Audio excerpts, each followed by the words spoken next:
bed space available for me. When the judge denied me, one of the things that she said was that, she's putting an asterisk next to it in case there's an earlier available bed space. Like I said, when I was talking to Chad, I was going to forego it to say screw it because I'm going to lose jail time credit. You know what I mean? And I could be doing anywhere from months to a few years or whatever, so I don't know. And it's totally up to the judge. The good thing is the prosecutor doesn't care if I go to focus court, which is a drug rehab. But I'm not saying that's what's going to happen.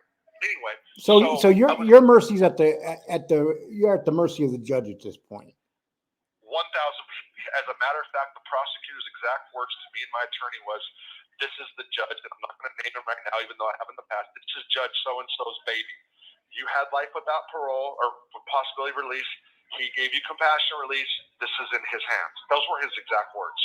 And it's the assistant U.S. attorney, really good guy. I mean, all of them, like, man, from the marshals to the, I still have one issue with the chief probation. Just leave it alone.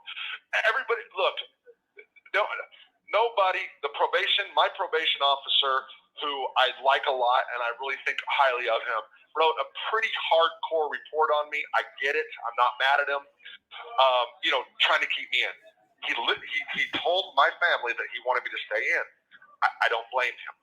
He's anal when it comes to paperwork, and I'm a paperwork problem for him. I have been because of my residence issues, staying with Marta 1 week. Now, you know what I mean? So I get it. How long did he make a requirement on how long he wants you to stay in on his probation report?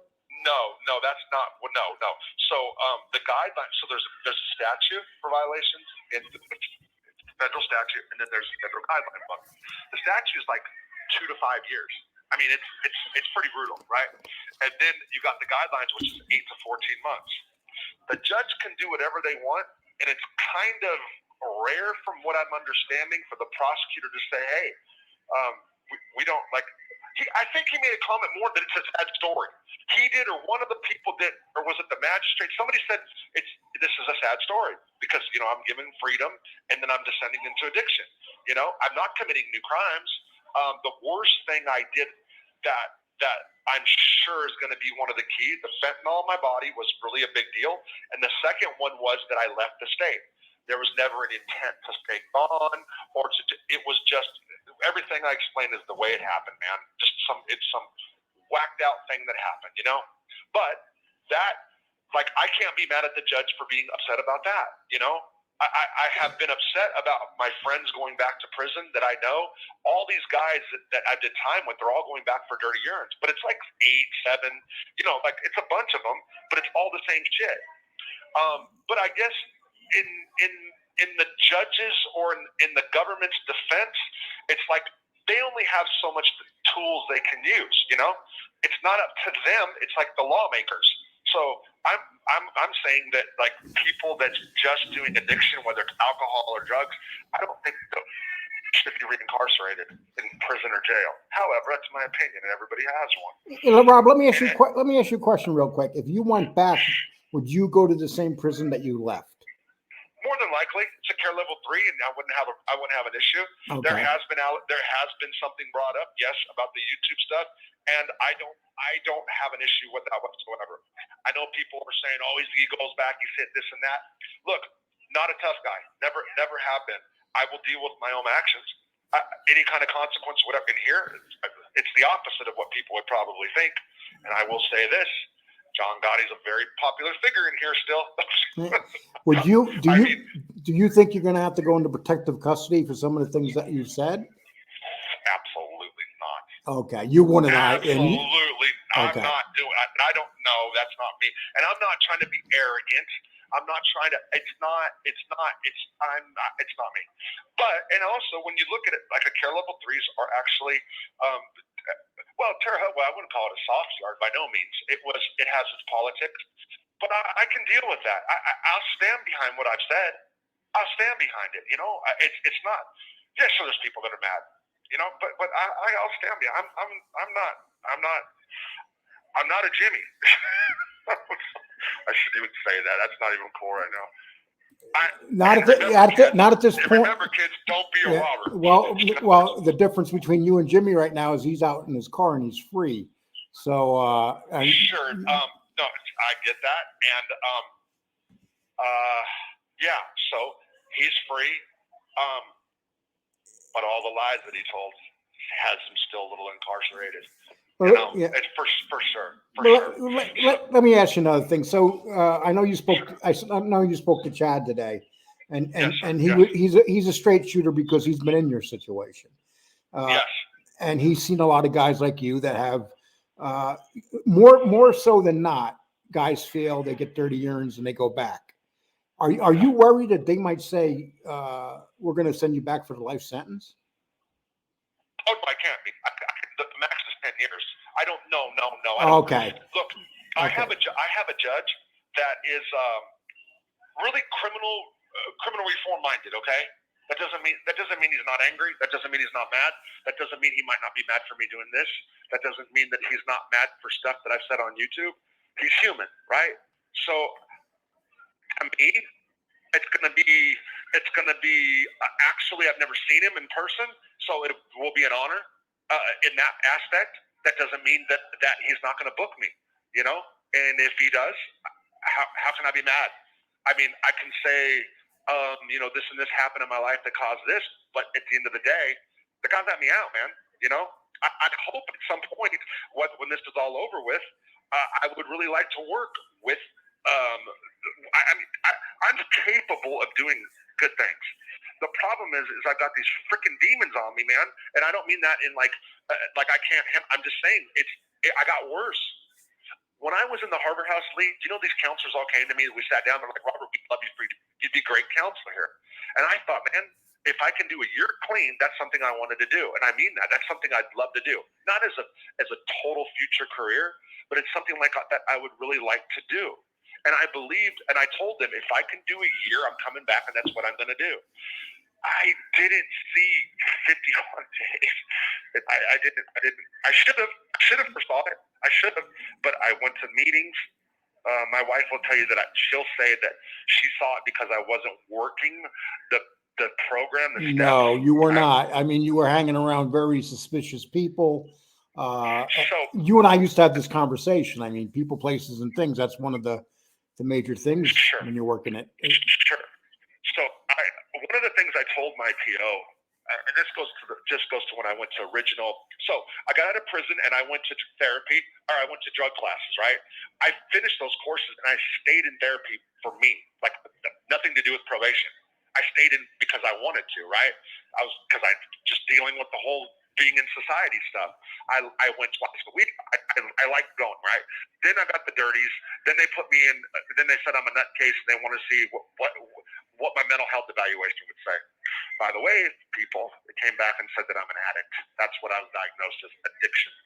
That's my actual diagnosis, which they were thinking I was maybe a little ADHD-ish or whatever.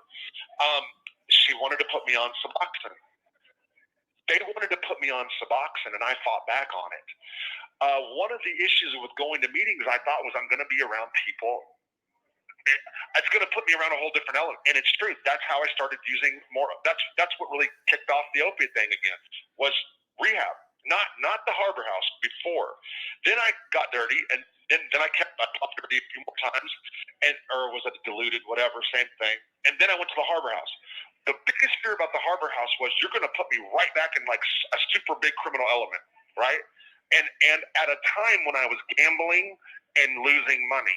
So I was starting to get a little nervous. When I went, sure enough, I'm around a whole bunch of people, and these guys were going to meetings, but at the same time, like, they're also around whorehouses. And so I actually went to darker places than I did before. Like, I'm not like a street guy. You know what I mean? Yeah. I dealt drugs, but I went lower and lower and lower. And thank God I didn't go out and start committing crimes and all that other stuff. But I'm saying that I delved further down. I've been closer now to like homeless people. I got worse. So Marta would tell you that she didn't want me back in the Harbor House, right? Because I mean, and some of my family members, like, so they think I should be like at stages, even though we can't afford it. Like, I need to be around a different element of people. I disagree. It's not It's not being around them. It's me. Yeah, but Rob, It's you me said that you gets you changed. told me one thing about the Harbor House. You said that the only thing that was there was a bunch of criminals and people that you know from the street. So, Yes, I yes, that's mean, true. maybe they have a good point. Maybe you need a different type of Well, program. so the thing is, do I engage? You know, so am I going to go like, okay, so I was picking some people up and going to meetings with them. You understand? It wasn't like about drugs, going to get high. Like we were going to meetings. The problem is like then they started using, and then I'm around more. So but nobody that I graduated with has made it. Like No. nobody that I went to that class. That's true. But there's really good tools that you can learn from that place, right? I believe it. No, I'm pro Harbor House for real. I get what my wife's thinking. The only person that can change the people, places, and things is me. One of the reasons I reached out to Chad and Cedric Dean, I don't know if you know who Cedric is because I was talking to them. Cedric was one of the most positive influences I had in my life. He was the guy that was hooking me up with speaking motivational speakers, trying to get me involved in its foundation and all that stuff. And then I started drifting away from him. Well, Don't you think a long-term program would be better than a 28-day program? And that's why I want to stay in transitional living for sure. Right. So one of the things about the Harbor House is, and it's 5 minutes from my wife, so that way she can see the changes. She didn't see the changes in me, you know. She saw a guy that was sober for almost 2 months, but the changes she actually would argue maybe that I got worse. Maybe I don't know, whatever. And there's truth because of the gambling, right? So I want to, after prison or whatever happens, this is after. Right now, I'm going to forego, if I can, the jail time credit, the month that I got, and I'm going to go to the Harbor House because I need it. I need to work on emotional responses and triggers. I have to because I'm going to go to prison where it's saturated with drugs, right? Right. So I will forego the month. I'll forget about the month in jail. Let them give me 8 months to 5 years, okay? After I get out, I want to be involved in what's called a focus program, which is a probation-based program by the U.S. Probation Department where the judge is involved and you have to answer to the judge twice a month. Dude, like I said in Chad's show, I can't foresee having to see the guy that gave me life again. That's what he did. He's God. You know, how do I look at this guy and not try to do something better? I don't know. I don't know. I wish that I could have been in that or knew about that program before, because it would have been awesome to be with my judge right when I got out, or work in some kind of in concert with him in some fashion, or him see my progress or have to answer to him. You know what I mean? I wish that would have happened. Maybe I'm barking up the wrong tree, but whatever happens, at the end of the day, when I get out of prison, I do need some kind of transitional living back into society for sure. What was going to withdrawals like when you first got there? Fucking horrible. How long did you do? How many days did it take? I slept for 4. I got up. It wasn't the amount. It's not the amount of drugs that I was doing that got me. It's the day that I took like 6 Xanax, man. I don't do Xanax. I've never done them, right? And there was a reason. Something happened. I took Xanax, and then when I was actually going, I was actually going to go get like a hydrocodone when I took those Xanax, right? I didn't know. Like I don't do Xanax. So when I actually got down there, where I went, I was like slurring, and then I ended up doing some speed, and then I don't know what I did after that. Like I don't know what happened for 14 hours. I know that I woke up, my side by side was in my backyard upside down. That my neighbor's tree up on the hill I cut down with the chainsaw. I don't know what the tree did to me to this day. Let me ask you, what did the tree do to me? Rob, a lot of people say, you're so selfish MFer because you're driving around all stoned and high and stuff, and you're going to kill some innocent couple kids in the back seat being driven with their mom. Don't you think that you're kind of a danger to society if you don't have this problem taken care of? Say that again? Don't you consider yourself a danger to society with your drug addiction when you're out getting high and driving and drinking? I think anybody who takes a drink and drives drunk is a danger to society. Where I live in the country, It's all back roads. So do I run people off the mountain trails? I mean, so look, so I don't know if anybody's been on trails on side-by-sides. Like the mayor leads the charge with the 12-pack. You know what I mean? So am I driving on roads when I'm drunk or on drugs with my car? No, I'm down at home in the woods, not driving, but on a golf cart or side-by-side. Yeah, for sure. You have 3 minutes remaining on this call. If you like Googled where I live, I'm at trailheads. You know what I mean? Yeah. So yeah. So am I a danger to myself and others when I have? Yeah. So I don't know what I did, Lee. Right. Well, that's the scary thing, because when you were driving down in Texas, I mean, you said you admitted that you were high and stuff, and when you were on the side of the road, you could tell you were. I mean, so in that case I did fentanyl the day before. I did. I'm trying to think. So when people I didn't use that day, but I didn't sleep the night before. I didn't sleep because the car was broken down. I locked the freaking keys in the car. I was a mess mentally for sure. Were you surprised? 100%. Were you surprised a cop never pulled up behind you and just ran you? 3 or 4 cops pulled me. I talked. 3 or 4 cops stopped and came to my car. I was pulling over and falling asleep on the side of the road, not in the rest stops. I fell asleep in Texas.